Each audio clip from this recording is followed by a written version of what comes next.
Ano kaya kayo namatay nito, no? Gagi, ang ganda ng libingan nito. Halata mo mayaman, no? May aircon kaya to or ano? Electric fan. 2022 siya namatay, 23, 24, 25. 3 years na siyang patay, te. December 3, 2000. Ka-birthday ko pa to, oh. Uy, kaapelido ko pa, oh. Sino to? Hindi ko to kilala. Uy, bata pa to, oh. Lakawawa.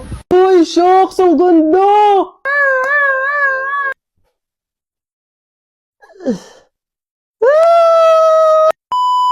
Howdy mga human being! Aminin natin o sa hindi, talagang camel shoes yung nangunguna ngayon sa market, lalong-lalo na here in TikTok. Bukod kasi sa napaka high quality, super affordable pa. Kumbaga yung quality niya, kayang-kaya niyang humalera sa iba pang sikat na brand. Gaya nitong hawak ko, isa to sa mga sample nila. Dati mabibili mo to ng 3,000 plus. Ngayon, mabibili mo na lang, maa-avail mo na lang dyan sa Yellow Basket ng 1,999. Hindi na masama, hindi na lugi. Super worth it para sa quality nitong sapatos na to. Hindi lang yan, bukod sa pwedeng-pwede tong pang-forma, pwedeng-pwede din to pang outdoor activity like running, jogging, pang gym, or sa kahit ano pang sports mo, pwedeng-pwede to.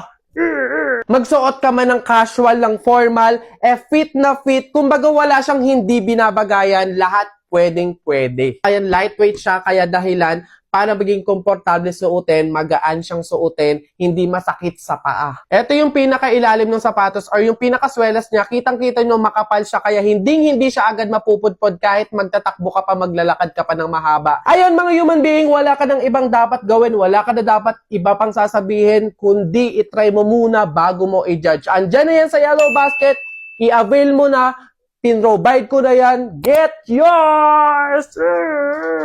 Sino na namang na-invite sa isang event? Si Ken Koy! Howdy mga human being! Samahan nyo ko ngayong araw na to! Let's go! Ano nga bang event yung pinuntahan ko? Ito nga ang Game Zone The Grand Launch. Meron na naman panibagong fun and enjoyment na mga games na ginawa at ipinakilala para sa atin!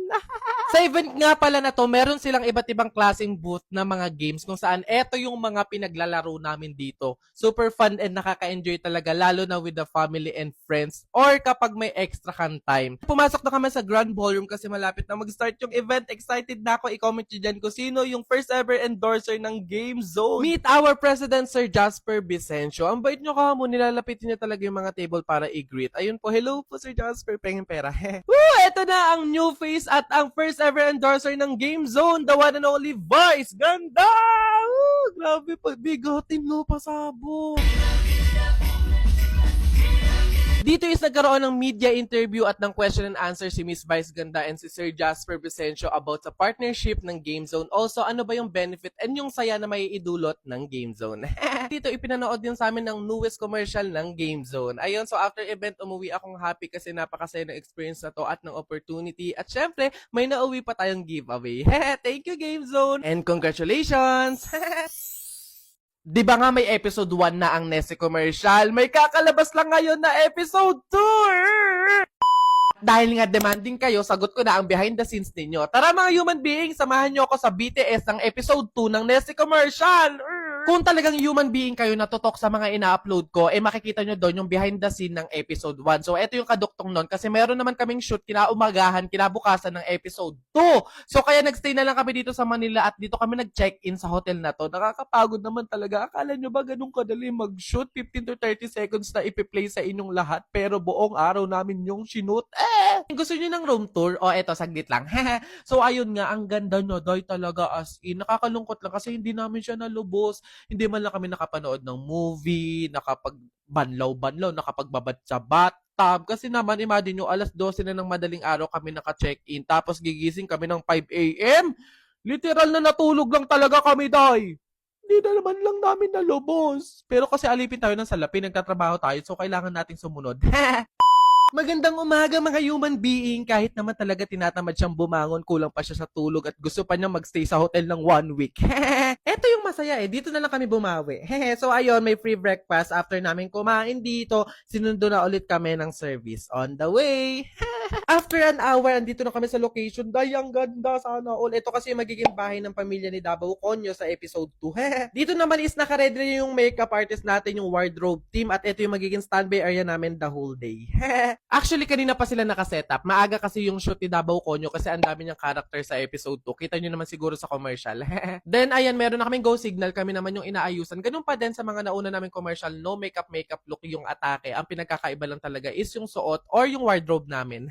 Bugspok saan na. Nag-start na yung shoot and yung sinamin dito is kami naman yung ipinakilala ni Davao Conyo sa pamilya niya. So, yung acting ko naman dito is parang manghang-mangha na aliw na nakapunta sa malaking bahay na parang hindi ka sanay ganun.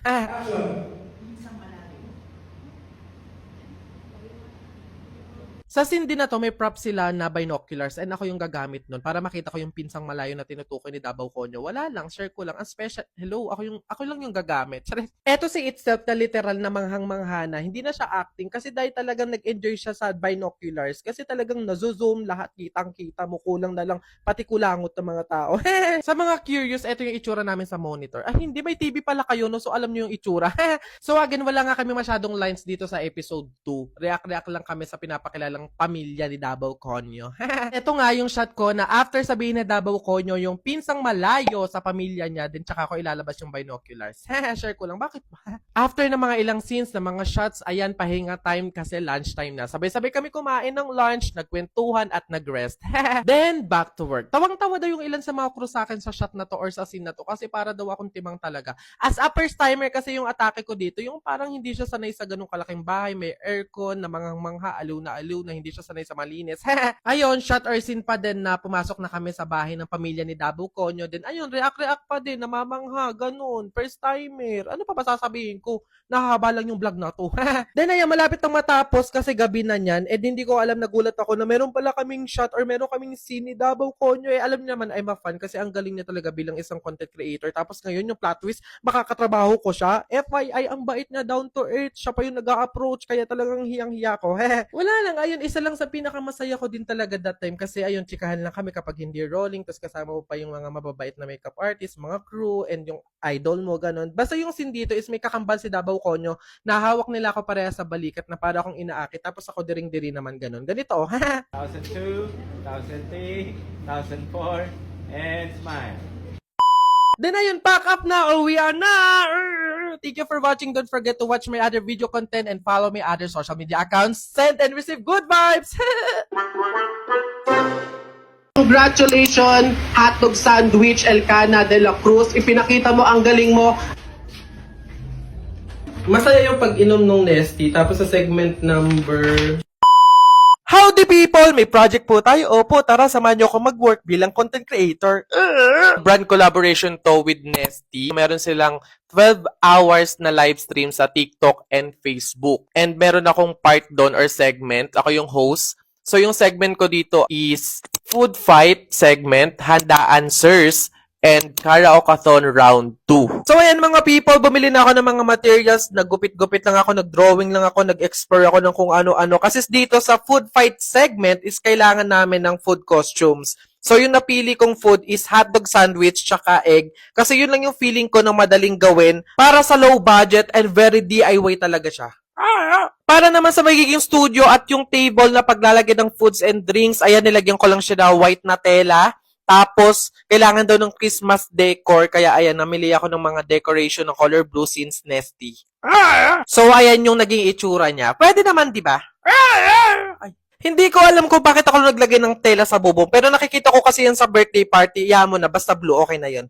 Dito naman mga people, nagkabit na ako ng banderitas. Very colorful, kaya maganda kasi dagdag na rin siyang design sa studio.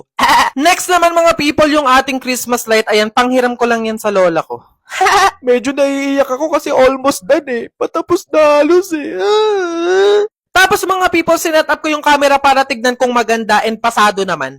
Sa mga naging brand collaboration ko talaga, isa to talaga sa pinakamahirap kasi yung magiging studio, yung props, costumes, script, editing, foods, lightings, lahat is handle ko. Sabi nga ng kapatid ko, para daw ako nagkaroon ng production company. Kasi syempre ako lahat ako yung bumuo ng studio, yung equipments, camera, lightings, mga props is talagang ako yung nag-provide. Naging director na rin ako dito na ako yung nagmamanage, nagli-lead ng lahat. Ako na din yung naging talent, scriptwriter, producer, editor, lahat na! Ito yung day kung saan magla-live na kami and grabe talaga aligaga kasi hindi ko alam, nakalimutan ko palang gumawa ng picture na costume. Before mag-start yung live mga people, ayan, nag-picture muna siya, nag-ina